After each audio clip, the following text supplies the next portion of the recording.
Welcome to The Reckoning. Part 4, The Cost of Passage. Grief is not a quiet thing.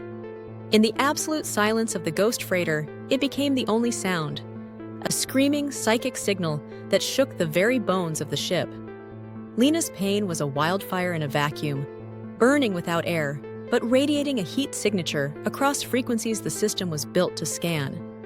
Our sanctuary had become a beacon. And in the deep, beacons are either answered or extinguished. She did not arrive as a person arrives.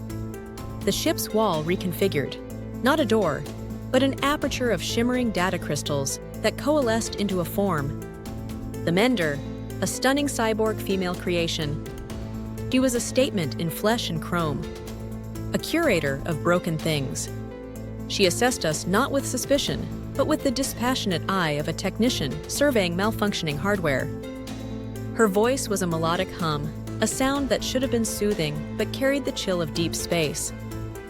"The vessel called for a technician," she stated, her light blue eyes, like frozen stars, scanning Lena's trembling form. "You are the malfunction." She saw Lena not as a woman, but as a fractured will, an energy-dense but unstable battery. Marcus was a stabilizer with a cracked foundation. To her, our love, our loyalty, our rage, these were not virtues. They were design flaws, inefficiencies, the very things that would get our components permanently decommissioned. Her offer was not salvation. It was an upgrade, a retrofit for the soul. "This is the Ghost Ship Procedure Lab, a silent room," she explained. "Your current resonance is a shout. I can install a dampener." Her eyes glued to the moment. "A filter." She extended a hand, and from her fingertips, fine chrome filaments unfolded like the legs of a delicate mechanical spider. The grief, the anger, the love, muted to a whisper. "You will be functionally optimal, untraceable." She paused, and in that silence, the terrible truth of her proposition hung in the air. "You will also be less, much less. It is the standard price for passage through the silent places." She wasn't selling peace. She was selling silence. And she made it sound like the only logical transaction in an illogical world. Marcus refused with his whole being. He would not pay with their hearts. But the Mender's logic was a cage.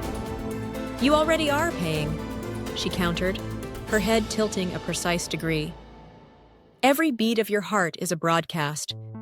Your choice is not between feeling and not feeling.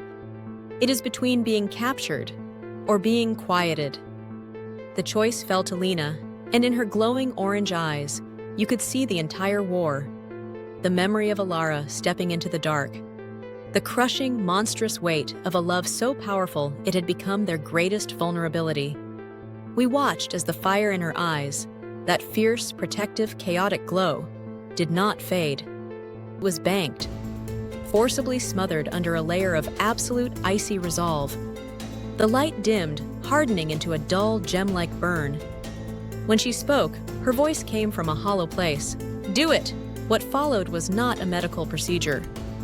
It was a dark art, the Mender's filaments connected to Lena's temples, and at the point of contact, a silent, brutal negotiation took place. Orange, organic psychic energy, raw and wild, met the Mender's precise crystalline blue technology. On the monitors, we didn't see healing. We saw architecture. The wild, spiking waves of Lena's emotion were graphically carved, restrained, and forced into sterile, parallel lines. They weren't curing her pain. They were building a perfect soundproof cell for it in the basement of her mind. When it was over, Lena stood. She was stable, optimal. Her movements were efficient, devoid of wasted energy. Her orange eyes now emitted a constant, low-power glow, an indicator light on a functional machine. She turned to Marcus, her face a mask of analytic calm. "The emotional suppression is 74% effective. My cognitive capacity for strategic analysis is unimpeded. The probability of our survival has increased by 300%. She reported this as data. The mother, the rebel, the heart of our group, was present, but muted. a ghost dialing down her own volume. Satisfied, the mender prepared to leave through her crystalline portal. She offered a final, devastating prognosis. You are stable now. But remember, you have not erased the debt of feeling.